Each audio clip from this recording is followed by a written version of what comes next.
ಸ್ಯಾಂಡಲ್ವುಡ್ನ ಖ್ಯಾತ ನಟಿಗೆ ಮಹಾ ಮೋಸ ಆಗಿರತಕ್ಕಂತ ಒಂದು ಸುದ್ದಿ ಇದು. ನಟಿ ಸಂಜನಾ ಗಲ್ರಾನಿಗೆ ಗೆಳೆಯನಿಂದಲೇ ಮೋಸ ಆಗಿದೆ. ಸಂಜನಾ ಗಲ್ರಾನಿಯ ಆಪ್ತ ಗೆಳೆಯ ರಾಹುಲ್ ತೋನ್ಸೆಯಿಂದ ಸಂಜನಾ ಗಲ್ರಾನಿಗೆ ವಂಚನೆ ಆಗಿರತಕ್ಕಂತ ಪ್ರಕರಣ. ಭಾರಿ ಲಾಭದ ಆಸೆಯನ್ನು ತೋರಿಸಿ ಗೆಳೆಯನೇ ಸಂಜನಾಗೆ ಮೋಸವನ್ನ ಮಾಡಿದ್ದಾನೆ.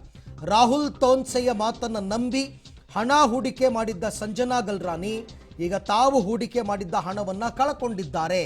ಅರ್ಥಾತ್ ರಾಹುಲ್ ತೋನ್ಸೆ ಹಣವನ್ನ ವಾಪಸ್ ಕೊಟ್ಟಿಲ್ಲ ಸಂಜನಾ ಅವರಿಗೆ. ಸೊ ಹೀಗಾಗಿ ಈಗ ಸಂಜನಾ ಅವರು ವಿಧಿ ಇಲ್ಲದೇನೆ ಕೋರ್ಟ್ ಮೊರೆ ಹೋಗಬೇಕಾಗಿ ಬಂತು, ಪೊಲೀಸರ ಮೊರೆ ಹೋಗಬೇಕಾಗಿ ಬಂತು. ಈಗಾಗಲೇ ದೂರು ಕೂಡ ದಾಖಲಾಗಿದೆ, FIR ಕೂಡ ಆಗಿದೆ. ಸದ್ಯಕ್ಕೆ ಈಗ ರಾಹುಲ್ ತೋನ್ಸೆಯ ವಿರುದ್ಧವೇ ಈಕೆ ದೂರನ್ನು ಕೊಟ್ಟಿದ್ದಾರೆ. ಭಾರೀ ಲಾಭದ ಆಸೆಯನ್ನು ತೋರಿಸಿ ಹಣವನ್ನು ಹೂಡಿಕೆ ಮಾಡಿದ್ರಂತೆ ಸಂಜನಾ ಅವರು. ಎಲ್ಲಿ ಹೂಡಿಕೆ ಮಾಡಿದ್ರು, ಯಾಕೆ ಹೂಡಿಕೆ ಮಾಡಿದ್ರು, ಇವೆಲ್ಲವನ್ನು ಹೇಳ್ತೀವಿ.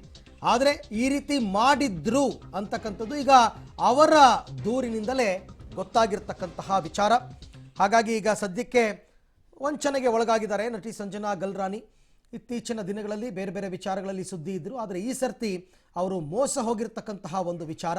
ರಾಹುಲ್ ಜೊತೆ ನಟಿ ಸಂಜನಾ ತುಂಬ ಒಂಥರ ರಾಕಿ ಬ್ರೋ ಅಂತಲೇ ಹೇಳ್ಕೊತಾ ಇದ್ರು. ಅಷ್ಟೊಂದು ಆತ್ಮೀಯತೆ ಇತ್ತು ಇಬ್ಬರ ನಡುವೆ. ಸೊ ಹಾಗಾಗಿ ಈಗ ಆತನೇ ಮೋಸ ಮಾಡಿರ್ತಕ್ಕಂಥದ್ದು ಗೊತ್ತಾಗ್ತಾ ಇದೆ.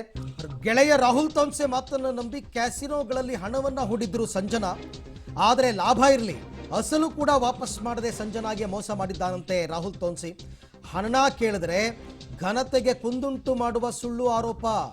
ಹಣ ಕೇಳಿದ್ರೆ ನೀನು ಮರ್ಯಾದೆ ತೆಗಿತೀನಿ, ಹಣ ಕೇಳಬೇಡ ಅಂತ ರಾಹುಲ್ ತೋನ್ಸೆ ವಿರುದ್ಧ ಕೋರ್ಟ್ ಮೊರೆ ಹೋಗಿದ್ರು ಸಂಜನಾ ಗಲ್ರಾನಿ.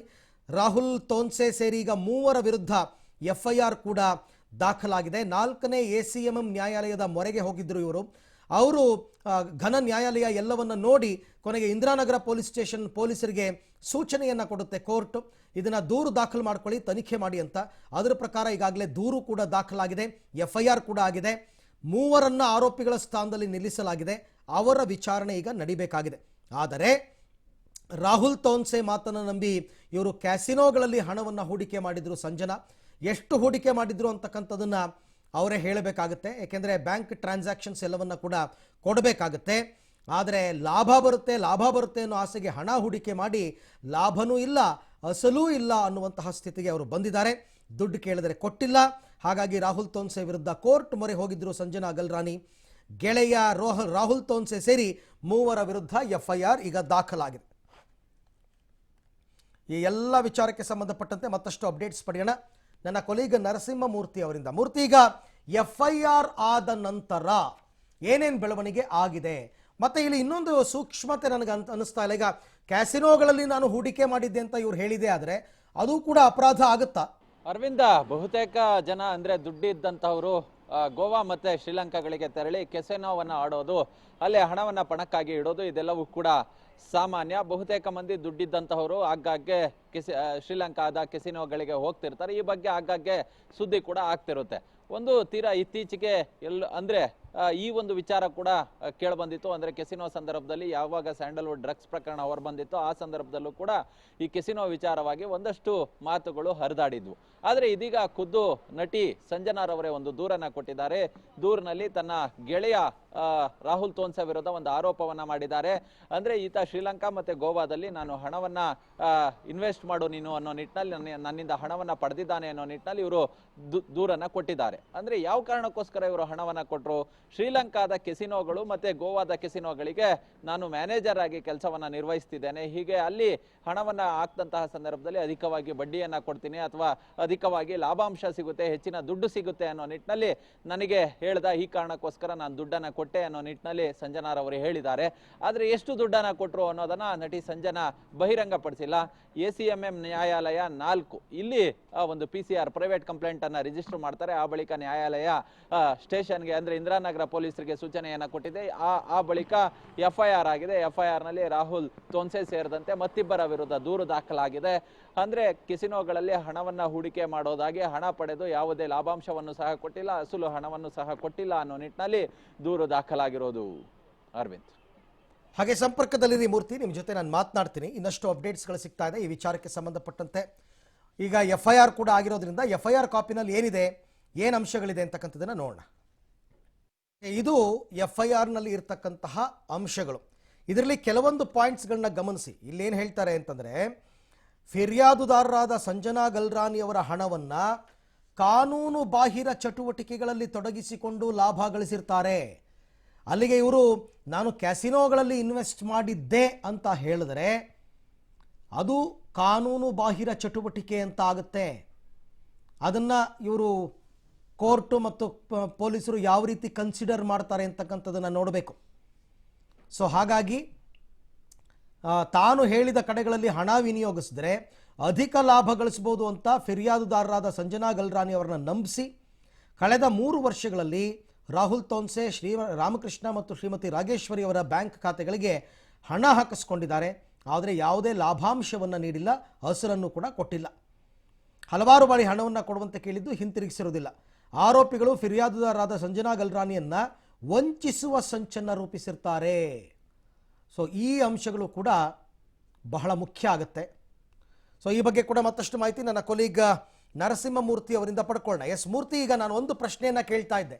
ಒಂದು ವೇಳೆ ಸಂಜನಾ ಅವರೇ ನಾನು ಕ್ಯಾಸಿನೋಗಳಲ್ಲಿ ಹಣವನ್ನು ಇನ್ವೆಸ್ಟ್ ಮಾಡಿದ್ದೆ ಇವನ ಮಾತನ್ನು ಕೇಳಿಕೊಂಡು ಅಂತ ಹೇಳೋದೇ ಆದರೆ, ಕ್ಯಾಸಿನೋಗಳಲ್ಲಿ ಇನ್ವೆಸ್ಟ್ ಮಾಡ್ತಕ್ಕಂಥದ್ದು ಕಾನೂನಾತ್ಮಕವಾಗಿ ಸರಿನಾ ತಪ್ಪಾ ಅಂತ? ಅರವಿಂದ, ಕ್ಯಾಸಿನೋಗಳೇ ಕಾನೂನು ವಿರುದ್ಧ ಇವು. ಅಂದ್ರೆ ಕಾನೂನುಬದ್ಧವಾಗಿ ಯಾವುದೇ ಕ್ಯಾಸಿನೋಗಳು ಕೂಡ ನಡೆಯೋದಿಲ್ಲ. ಹೀಗಾಗಿಯೇ ಬಹುತೇಕ ಮಂದಿ ಕದ್ದು ಮುಚ್ಚಿ ಹೋಗಿ ಶ್ರೀಲಂಕಾದಲ್ಲಿ ಕ್ಯಾಸಿನೋಗಳನ್ನ ಹಾಡ್ಕೊಂಡು ಬರ್ತಾರೆ. ಅಂದ್ರೆ ಯಾರು ದುಡ್ಡಿದ್ದಂಥವರು ಒಂದು ಆದಾಯ ತೆರಿಗೆಯನ್ನ ವಂಚನೆ ಮಾಡೋದಕ್ಕೆ ಆದಾಯ ತೆರಿಗೆ ಇಲಾಖೆಯ ಕಣ್ತಪ್ಪಿಸಿ ಸಾಕಷ್ಟು ಹಣವನ್ನ, ಕೋಟಿಗಟ್ಟಲೆ ಹಣವನ್ನ ಕೆಸಿನೋಗಳಲ್ಲಿ ಆಡಿ ಜೂಜಾಡಿ ಕಳಿತಕ್ಕಂಥ ಕೆಲಸವನ್ನ ಮಾಡ್ತಾರೆ. ಈ ಪ್ರಕರಣದಲ್ಲೂ ಕೂಡ ಹಾಗೆ ಆಗಿದ್ಯಾ ಗೊತ್ತಿಲ್ಲ. ಆದ್ರೆ ನಟಿ ಸಂಜನಾ ನಾನು ಕೆಸಿನೋಗಳಲ್ಲಿ ರಾಹುಲ್ ಇನ್ವೆಸ್ಟ್ ಮಾಡ್ತೀನಿ ಅಂತ ಹೇಳಿದಂತಹ ಸಂದರ್ಭದಲ್ಲಿ ನಾನು ದುಡ್ಡನ್ನ ಕೊಟ್ಟಿದ್ದೀನಿ ಅಂತೇಳಿ ನಟಿ ಹೇಳ್ತಿದ್ದಾರೆ. ಹಾಗಾದ್ರೆ ಕೆಸಿನೋಗಳು ಇವು ಕಾನೂನು ಬದ್ಧವಲ್ಲ ಅನ್ನೋದು ನಟಿಗೆ ಗೊತ್ತಿರಲಿಲ್ವಾ? ಹೀಗಾಗಿ ಅವರು ಕೆಸಿನೋಗಳಲ್ಲಿ ಇನ್ವೆಸ್ಟ್ ಮಾಡ್ತಿದ್ದೀನಿ ಅಂತಂತ ಸಂದರ್ಭದಲ್ಲಿ ಕೊಡಬಾರ್ದಾಗಿತ್ತು.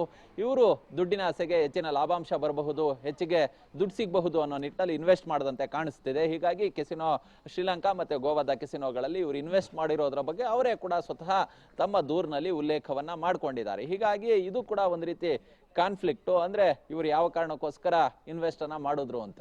ಮತ್ತೆ ಮತ್ತೊಂದು ಪ್ರಮುಖ ವಿಚಾರ ಏನಂತ ಹೇಳಿದ್ರೆ, ಎಷ್ಟು ಹಣವನ್ನ ಕೊಟ್ಟಿದ್ದೀನಿ ಅಂತೇಳಿ ಎಲ್ಲೂ ಕೂಡ ಹೇಳಿಲ್ಲ.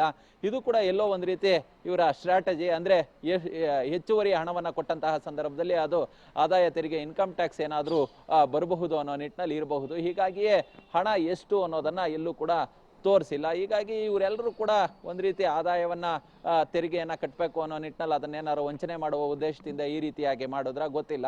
ಒಂದು ಪೊಲೀಸ್ ಇನ್ವೆಸ್ಟಿಗೇಷನ್ ಆಗಬೇಕು. ಎಷ್ಟು ಹಣವನ್ನ ಇವರು ಕೊಟ್ಟಿದ್ರು, ಅವ್ರು ಎಷ್ಟು ಹಣವನ್ನ ಪಡ್ಕೊಂಡಿದ್ರು, ಆ ಹಣವನ್ನ ಅವರು ತೆಗೆದುಕೊಂಡು ಹೋಗಿ ಶ್ರೀಲಂಕಾದ ಕೆಸಿನೋಗಳಲ್ಲೇ ಇನ್ವೆಸ್ಟ್ ಮಾಡಿದ್ರ ಅಥವಾ ಬೇರೆ ಏನಾದ್ರು ಮಾಡ್ಕೊಂಡ್ರ, ಈ ಎಲ್ಲ ಆಯಾಮಗಳಲ್ಲೂ ಕೂಡ ತನಿಖೆಯನ್ನ ಮುಂದುವರಿಸಬೇಕಾಗುತ್ತೆ.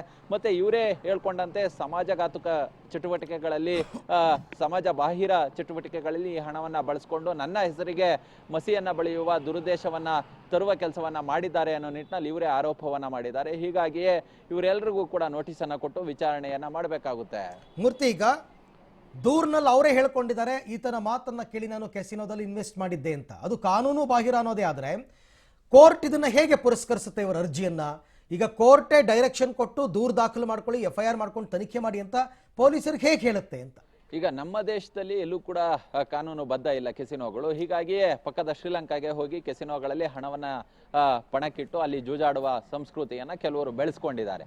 ಆದ್ರೆ ನಮ್ಮ ದೇಶಕ್ಕೆ ಇದು ಯಾವ ರೀತಿ ಅಪ್ಲೈ ಆಗುತ್ತೆ ಅನ್ನೋದನ್ನ ನೋಡೋದಾದ್ರೆ, ಎಷ್ಟು ಹಣವನ್ನ ತೆಗೆದುಕೊಂಡು ಹೋಗಿ ಅಲ್ಲಿ ಇವರು ಜೂಜಾಡಿದ್ರು ಅಂತೇಳಿ ಆ ಹಣಕ್ಕೆ ಟ್ಯಾಕ್ಸ್ ಕಟ್ಟಲಾಗಿದೆಯಾ, ಅದು ವೈಟ್ ಮನಿಯಾ ಅನ್ನೋದನ್ನ ನೋಡ್ಬೇಕಾಗುತ್ತೆ. ಹೀಗಾಗಿ ಇವರು ಕೊಟ್ಟಂತಹ ಹಣ ವೈಟ್ ಮನಿಯಾ ಅಥವಾ ಬೇರೆಯದ್ದ, ಇದನ್ನ ಪರಿಗಣಿಸಬೇಕಾಗುತ್ತೆ. ಈ ನಿಟ್ಟಿನಲ್ಲಿ ಪೊಲೀಸರು ಪ್ರಕರಣವನ್ನ ದಾಖಲಿಸಿಕೊಂಡಿದ್ದಾರೆ. ಆನಂತರ ತನಿಖೆಯನ್ನ ನಡೆಸ್ತಾರೆ. ಆ ಬಳಿಕ ಎಷ್ಟು ಹಣವನ್ನ ಕೊಟ್ಟಿದ್ರು, ಇದಕ್ಕೆ ಲೆಕ್ಕ ಇತ್ತಾ, ಹೀಗೆ ಹಣದ ಮೂಲ ಯಾವುದು ಅಂತೇಳಿ ಪತ್ತೆ ಹತ್ತಾರೆ. ಆ ಬಳಿಕ ಹಣಕ್ಕೆ ಏನಾದ್ರೂ ಲೆಕ್ಕ ಸಿಕ್ಕಿಲ್ಲ ಅಂತ ಹೇಳದಂತಹ ಸಂದರ್ಭದಲ್ಲಿ ಒಂದು ಐಟಿಗೆ ಪತ್ರವನ್ನ ಬರೆಯುವ ಕೆಲಸವನ್ನ ಸಹ ಪೊಲೀಸ್ ಇಲಾಖೆ ಮಾಡುತ್ತೆ. ಆ ಬಳಿಕ ಆದಾಯ ತೆರಿಗೆ ಇಲಾಖೆ ಅಧಿಕಾರಿಗಳು ಕೂಲಂಕುಷವಾಗಿ ಪರಿಶೀಲನೆಯನ್ನ ನಡೆಸ್ತಾರೆ. ಹಣದ ಮೂಲ ಯಾವುದು, ಎಲ್ಲಿಯದ್ದು, ಮತ್ತೆ ಇವ್ರಿಗೆ ಹೇಗೆ ಬಂತು ಈ ಹಣ, ಮತ್ತೆ ಎಷ್ಟು ಹಣವನ್ನ ತೆಗೆದುಕೊಂಡು ಹೋಗಿ ಅಲ್ಲಿ ಕೊಟ್ಟಿದ್ರು, ಎಷ್ಟು ಹಣವನ್ನ ಅಲ್ಲಿ ಇನ್ವೆಸ್ಟ್ ಮಾಡಿದ್ರು, ಹೀಗೆ ನಾನಾ ಆಯಾಮಗಳಲ್ಲೂ ಕೂಡ ತನಿಖೆ ಮುಂದುವರಿಯುತ್ತೆ.